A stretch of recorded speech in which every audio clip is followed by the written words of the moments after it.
Chapter 22. Will Ladislaw was delightfully agreeable at dinner the next day, and gave no opportunity for Mr. Casaubon to show disapprobation. On the contrary, it seemed to Dorothea that Will had a happier way of drawing her husband into conversation, and of deferentially listening to him, than she had ever observed in anyone before. To be sure, the listeners about Tipton were not highly gifted. Will talked a good deal himself, but what he said was thrown in with such rapidity, and with such an unimportant air of saying something by the way, that it seemed a gay little chime after the great bell. If Will was not always perfect, this was certainly one of his good days. He described touches of incident among the poor people in Rome, only to be seen by one who could move about freely. He found himself in agreement with Mr. Casaubon as to the unsound opinions of Middleton concerning the relations of Judaism and Catholicism, and passed easily to a half-enthusiastic, half-playful picture of the enjoyment he got out of the very miscellaneousness of Rome, which made the mind flexible with constant comparison, and saved you from seeing the world's ages as a set of box-like partitions without vital connection. Mr. Casaubon's studies, Will observed, had always been of too broad a kind for that, and he had perhaps never felt any such sudden effect, but for himself, he confessed that Rome had given him quite a new sense of history as a whole. The fragments stimulated his imagination and made him constructive. Then occasionally, but not too often, he appealed to Dorothea, and discussed what she said, as if her sentiment were an item to be considered in the final judgment even of the Madonna di Foligno or the Laocoon. A sense of contributing to form the world's opinion makes conversation particularly cheerful, and Mr. Casaubon, too, was not without his pride in his young wife, who spoke better than most women, as indeed he had perceived in choosing her. Since things were going on so pleasantly, Mr. Casaubon's statement that his labors in the library would be suspended for a couple of days, and that after a brief renewal he should have no further reason for staying in Rome, encouraged Will to urge that Mrs. Casaubon should not go away without seeing a studio or two. Would not Mr. Casaubon take her? That sort of thing ought not to be missed. It was quite special. It was a form of life that grew like a small fresh vegetation with its population of insects on huge fossils.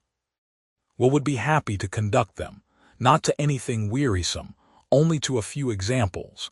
Mr. Casaubon, seeing Dorothea look earnestly towards him, could not but ask her if she would be interested in such visits. He was now at her service during the whole day, and it was agreed that Will should come on the morrow and drive with them. Will could not omit Thorwaldsen, a living celebrity about whom even Mr.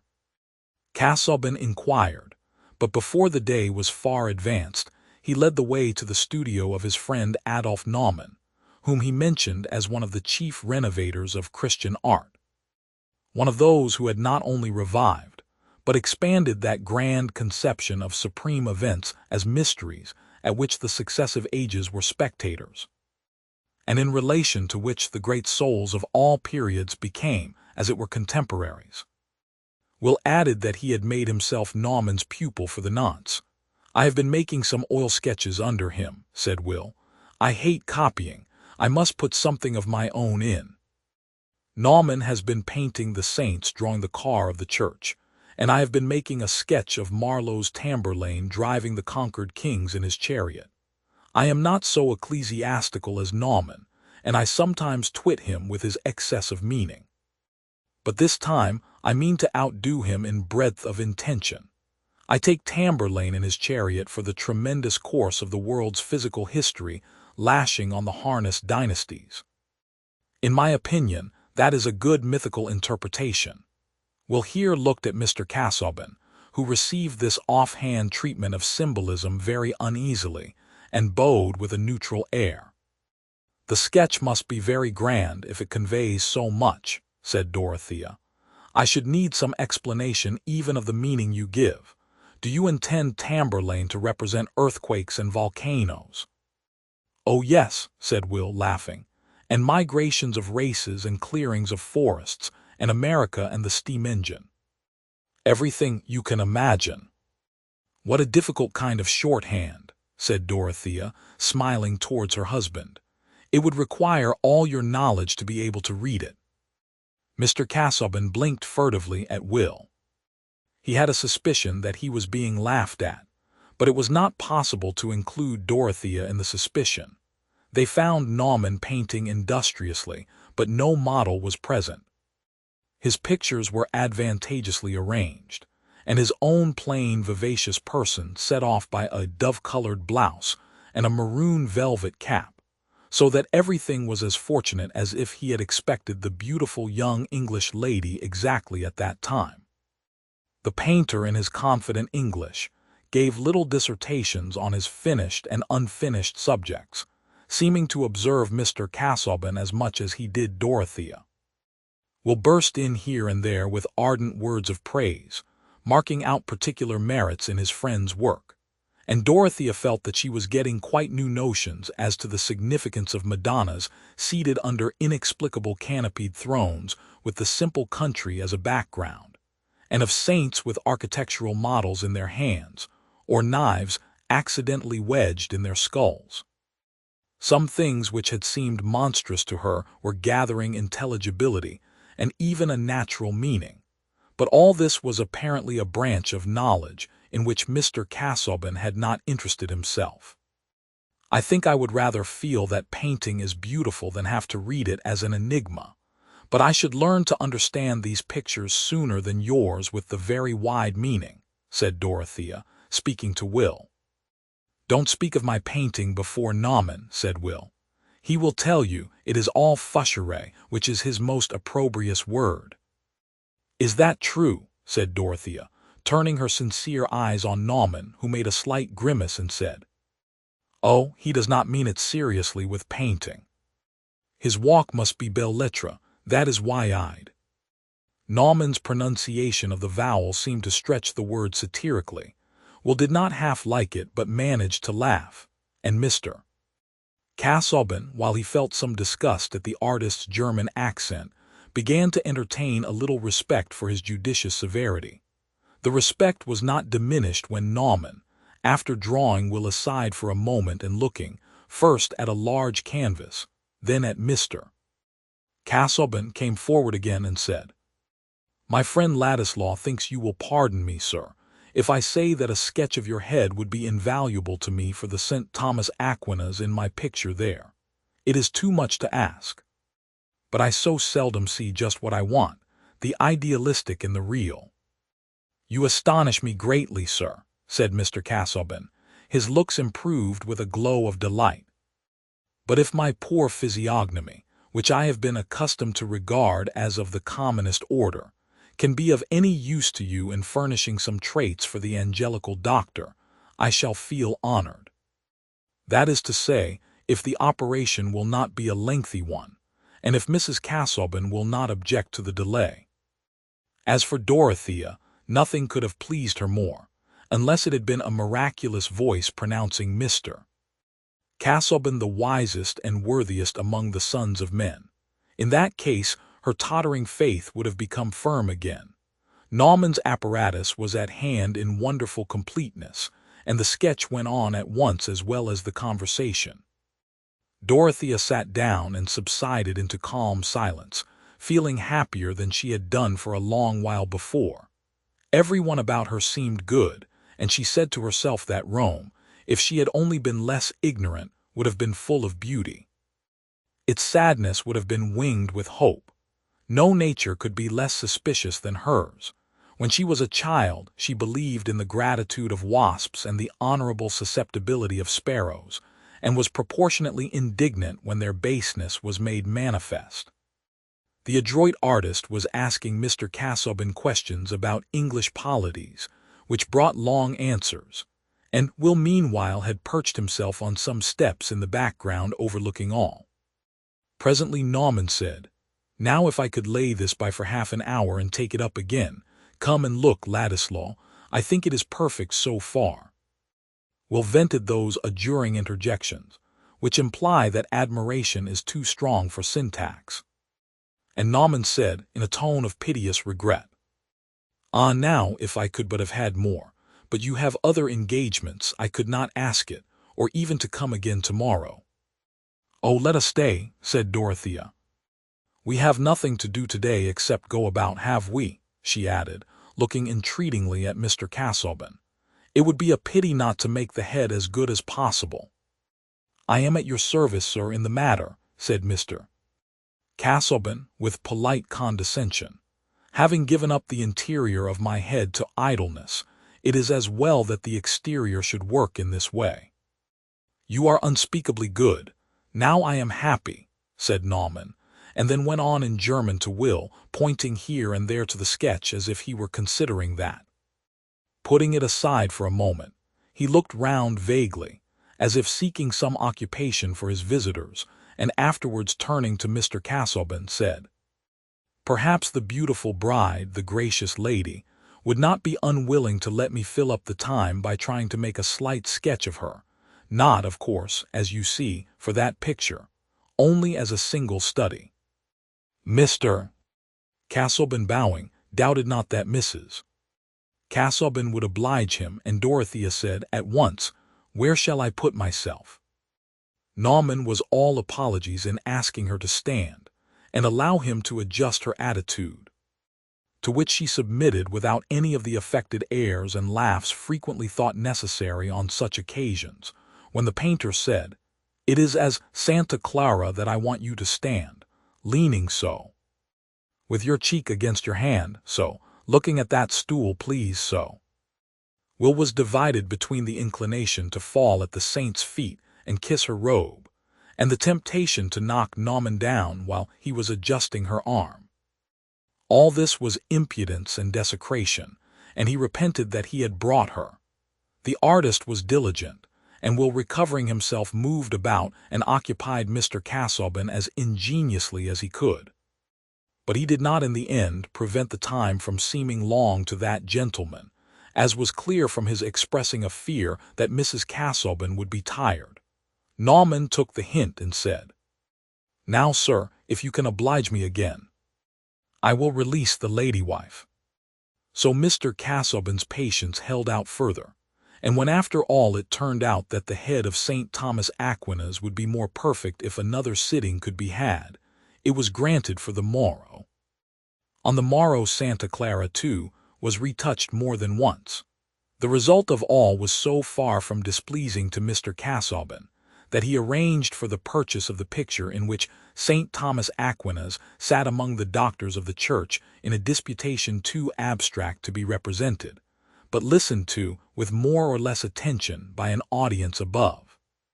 The Santa Clara, which was spoken of in the second place, Naumann declared himself to be dissatisfied with. He could not, in conscience, engage to make a worthy picture of it. So about the Santa Clara the arrangement was conditional.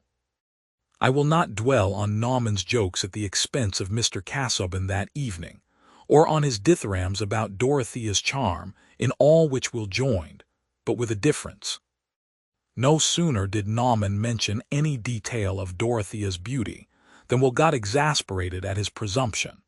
There was grossness in his choice of the most ordinary words, and what business had he to talk of her lips? She was not a woman to be spoken of as other women were. Will could not say just what he thought, but he became irritable. And yet, when after some resistance he had consented to take the Casaubons to his friend's studio, he had been allured by the gratification of his pride in being the person who could grant Naumann such an opportunity of studying her loveliness, or rather her divineness, for the ordinary phrases which might apply to mere bodily prettiness were not applicable to her. Certainly all Tipton and its neighborhood, as well as Dorothea herself, would have been surprised at her beauty being made so much of. In that part of the world Miss Brooke had been only a fine young woman. Oblige me by letting the subject drop, Naumann. Mrs. Casaubon is not to be talked of as if she were a model, said Will. Naumann stared at him. Schön, I will talk of my Aquinas. The head is not a bad type after all.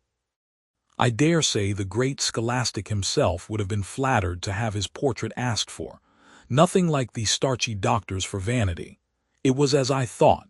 he cared much less for her portrait than his own. "He's a cursed, white-blooded, pedantic coxcomb," said Will, with gnashing impetuosity. His obligations to Mr. Casaubon were not known to his hearer, but Will himself was thinking of them, and wishing that he could discharge them all by a check.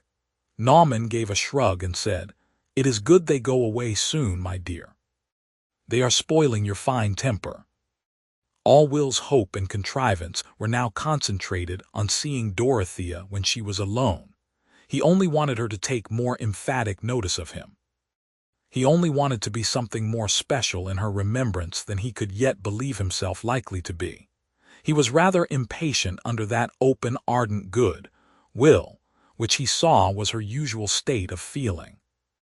The remote worship of a woman thrown out of their reach plays a great part in men's lives, but in most cases the worshipper longs for some queenly recognition, some approving sign by which his soul's sovereign may cheer him without descending from her high place. That was precisely what Will wanted, but there were plenty of contradictions in his imaginative demands. It was beautiful to see how Dorothea's eyes turned with wifely anxiety and beseeching to Mr. Casaubon.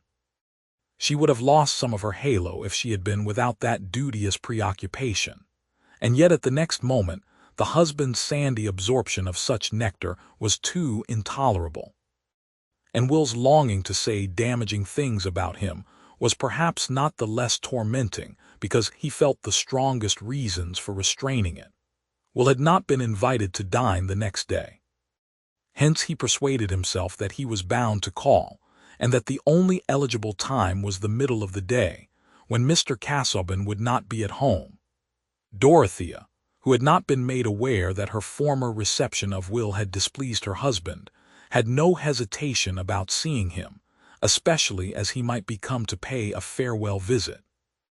When he entered, she was looking at some cameos which she had been buying for Celia. She greeted Will as if his visit were quite a matter of course, and said at once, having a cameo bracelet in her hand, "I am so glad you are come. Perhaps you understand all about cameos, and can tell me if these are really good. I wish to have you with us in choosing them, but Mr. Casaubon objected. He thought there was not time. He will finish his work tomorrow, and we shall go away in 3 days. I have been uneasy about these cameos. Pray sit down and look at them. I am not particularly knowing, but there can be no great mistake about these little Homeric bits. They are exquisitely neat, and the color is fine. It will just suit you. Oh, they are for my sister, who has quite a different complexion. You saw her with me at Lowick. She is light-haired and very pretty, at least I think so. We were never so long away from each other in our lives before. She is a great pet and never was naughty in her life. I found out before I came away that she wanted me to buy her some cameos, and I should be sorry for them not to be good, after their kind." Dorothea added the last words with a smile. "You seem not to care about cameos," said Will, seating himself at some distance from her, and observing her while she closed the cases. "No, frankly, I don't think them a great object in life," said Dorothea. "I fear you are a heretic about art generally. How is that? I should have expected you to be very sensitive to the beautiful everywhere." "I suppose I am dull about many things," said Dorothea simply. "I should like to make life beautiful. I mean everybody's life. And then all this immense expense of art, that seems somehow to lie outside life and make it no better for the world, pains one. It spoils my enjoyment of anything when I am made to think that most people are shut out from it." "I call that the fanaticism of sympathy," said Will, impetuously. "You might say the same of landscape, of poetry, of all refinement. If you carried it out, you ought to be miserable in your own goodness, and turn evil that you might have no advantage over others. The best piety is to enjoy, when you can. You are doing the most then to save the earth's character as an agreeable planet, and enjoyment radiates. It is of no use to try and take care of all the world. That is being taken care of when you feel delight, in art or in anything else." Would you turn all the youth of the world into a tragic chorus, wailing and moralizing over misery? I suspect that you have some false belief in the virtues of misery and want to make your life a martyrdom. Will had gone further than he intended and checked himself. But Dorothea's thought was not taking just the same direction as his own, and she answered without any special emotion. Indeed, you mistake me. I am not a sad, melancholy creature. I am never unhappy long together. I am angry and naughty, not like Celia. I have a great outburst, and then all seems glorious again. I cannot help believing in glorious things in a blind sort of way. I should be quite willing to enjoy the art here, but there is so much that I don't know the reason of, so much that seems to me a consecration of ugliness rather than beauty. The painting and sculpture may be wonderful, but the feeling is often low and brutal, and sometimes even ridiculous. Here and there I see what takes me at once as noble, something that I might compare with the Alban Mountains or the sunset from the Pincian Hill. But that makes it the greater pity that there is so little of the best kind among all that mass of things over which men have toiled so. Of course there is always a great deal of poor work. The rarer things want that soil to grow in. "Oh dear," said Dorothea, taking up that thought into the chief current of her anxiety. "I see it must be very difficult to do anything good. I have often felt since I have been in Rome that most of our lives would look much uglier and more bungling than the pictures, if they could be put on the wall." Dorothea parted her lips again as if she were going to say more, but changed her mind and paused. "You are too young. It is an anachronism for you to have such thoughts," said Will energetically, with a quick shake of the head habitual to him. "You talk as if you had never known any youth. It is monstrous, as if you had had a vision of Hades in your childhood, like the boy in the legend. You have been brought up in some of those horrible notions that choose the sweetest women to devour, like minotaurs. And now you will go and be shut up in that stone prison at Lowick. You will be buried alive. It makes me savage to think of it. I would rather never have seen you than think of you with such a prospect." Will again feared that he had gone too far. But the meaning we attach to words depends on our feeling, and his tone of angry regret had so much kindness in it for Dorothea's heart, which had always been giving out ardor and had never been fed with much from the living beings around her, that she felt a new sense of gratitude and answered with a gentle smile. "It is very good of you to be anxious about me. It is because you did not like Lowick yourself. You had set your heart on another kind of life, but Lowick is my chosen home." The last sentence was spoken with an almost solemn cadence, and Will did not know what to say, since it would not be useful for him to embrace her slippers and tell her that he would die for her. It was clear that she required nothing of the sort, and they were both silent for a moment or two, when Dorothea began again with an air of saying at last what had been in her mind beforehand. "I wanted to ask you again about something you said the other day. Perhaps it was half of it your lively way of speaking. I notice that you like to put things strongly. I myself often exaggerate when I speak hastily." "What was it?" said Will, observing that she spoke with a timidity quite new in her. "I have a hyperbolical tongue. It catches fire as it goes. I dare say I shall have to retract. I mean what you said about the necessity of knowing German. I mean, for the subjects that Mr. Casaubon is engaged in. I have been thinking about it. And it seems to me that with Mr. Casaubon's learning he must have before him the same materials as German scholars. Has he not?" Dorothea's timidity was due to an indistinct consciousness that she was in the strange situation of consulting a third person about the adequacy of Mr. Casaubon's learning. "Not exactly the same materials," said Will, thinking that he would be duly reserved. "He is not an Orientalist, you know. He does not profess to have more than second-hand knowledge there. But there are very valuable books about antiquities, which were written a long while ago by scholars who knew nothing about these modern things. And they are still used. Why should Mr. Casaubon's not be valuable like theirs? Said Dorothea, with more remonstrant energy. She was impelled to have the argument aloud which she had been having in her own mind. That depends on the line of study taken, said Will, also getting a tone of rejoinder. The subject Mr. Casaubon has chosen is as changing as chemistry. New discoveries are constantly making new points of view. Who wants a system on the basis of the 4 elements, or a book to refute Paracelsus? Do you not see that it is no use now to be crawling a little way after men of the last century, men like Bryant, and correcting their mistakes, living in a lumber room and furbishing up broken-legged theories about Chews and Mizraim?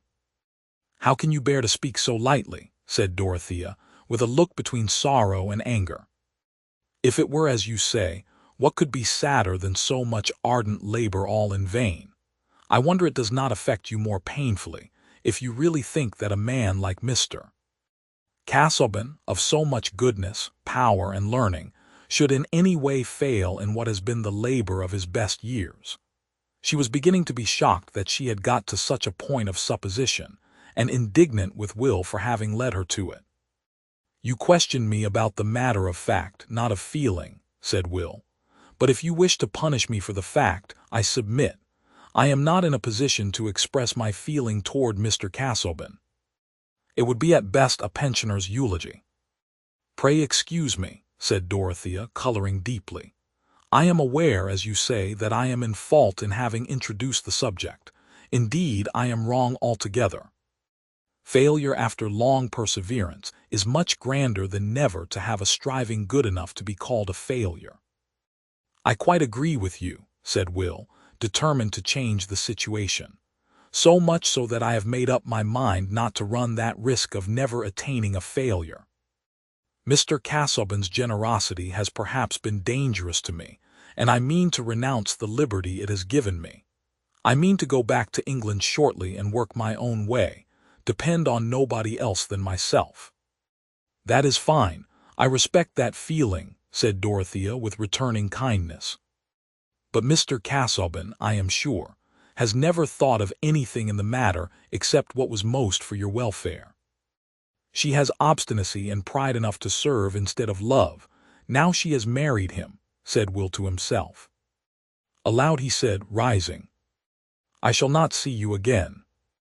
Oh, stay till Mr. Casaubon comes, said Dorothea earnestly. I am so glad we met in Rome. I wanted to know you. And I have made you angry, said Will. I have made you think ill of me. Oh no, my sister tells me I am always angry with people who do not say just what I like, but I hope I am not given to think ill of them. In the end, I am usually obliged to think ill of myself for being so impatient. Still, you don't like me. I have made myself an unpleasant thought to you. Not at all, said Dorothea, with the most open kindness. I like you very much. Will was not quite contented, thinking that he would apparently have been of more importance if he had been disliked. He said nothing, but looked dull, not to say sulky. And I am quite interested to see what you will do, Dorothea went on cheerfully. I believe devoutly in a natural difference of vocation. If it were not for that belief, I suppose I should be very narrow. There are so many things besides painting that I am quite ignorant of. You would hardly believe how little I have taken in of music and literature, which you know so much of. I wonder what your vocation will turn out to be. Perhaps you will be a poet. That depends. To be a poet is to have a soul so quick to discern that no shade of quality escapes it, and so quick to feel. That discernment is but a hand playing with finely ordered variety on the chords of emotion. A soul in which knowledge passes instantaneously into feeling, and feeling flashes back as a new organ of knowledge. One may have that condition by fits only. But you leave out the poems, said Dorothea. I think they are wanted to complete the poet. I understand what you mean about knowledge passing into feeling, for that seems to be just what I experience. But I am sure I could never produce a poem. You are a poem, and that is to be the best part of a poet. What makes up the poet's consciousness in his best moods, said Will, showing such originality as we all share with the morning and the springtime and other endless renewals. I am very glad to hear it, said Dorothea, laughing out her words in a bird-like modulation and looking at Will with playful gratitude in her eyes. What very kind things you say to me. I wish I could ever do anything that would be what you call kind, that I could ever be of the slightest service to you. I fear I shall never have the opportunity, Will spoke with fervor. Oh yes, said Dorothea cordially. It will come, and I shall remember how well you wish me. I quite hoped that we should be friends when I first saw you because of your relationship to Mr. Casaubon. There was a certain liquid brightness in her eyes, and Will was conscious that his own were obeying a law of nature and filling too. The allusion to Mr. Casaubon would have spoiled all if anything at that moment could have spoiled the subduing power, the sweet dignity, of her noble, unsuspicious inexperience. And there is one thing even now that you can do, said Dorothea, rising and walking a little way under the strength of a recurring impulse. Promise me that you will not again, to anyone, speak of that subject. I mean about Mr. Casaubon's writings, I mean in that kind of way. It was I who led to it. It was my fault, but promise me. She had returned from her brief pacing and stood opposite Will, looking gravely at him. Certainly, I will promise you, said Will, reddening however. If he never said a cutting word about Mr. Casaubon again and left off receiving favors from him, it would clearly be permissible to hate him the more. The poet must know how to hate, says Goethe, and Will was at least ready with that accomplishment. He said that he must go now without waiting for Mr. Casaubon, whom he would come to take leave of at the last moment. Dorothea gave him her hand, and they exchanged a simple good-bye. But going out of the porte-cochere, he met Mr. Casaubon, and that gentleman, expressing the best wishes for his cousin, politely waived the pleasure of any further leave-taking on the morrow, which would be sufficiently crowded with the preparations for departure.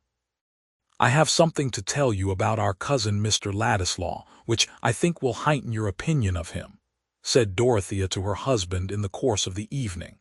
She had mentioned immediately on his entering that Will had just gone away and would come again, but Mr.